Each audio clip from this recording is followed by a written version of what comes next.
Sayang lang yung ating pinaghirapan mga idol, yung 4,000 watts hours.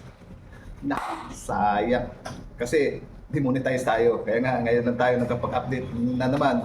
Kasi parang tinatamad ako pero sayang lang din yung ating channel.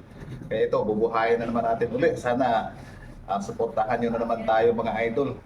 Ito more on ano tayo, more on original video kasi nagkamali tayo dun sa una. Sa short video lang yun mga idol. Kasi wala akong naisipang content noon kaya nag-remix ako. So, demonetize tayo mga idol. Ito yung violation natin, reuse content. Kaya sa mga kaibigan natin dyan, sa mga nagsisimula, lalo na po sa mga nagbabalak magiging content creator sa YouTube, ingatan mo natin yung mga re-uploading kasi dyan talaga napakahigpit. Kaya ito na naman, sisimula na naman tayo sa umpisa.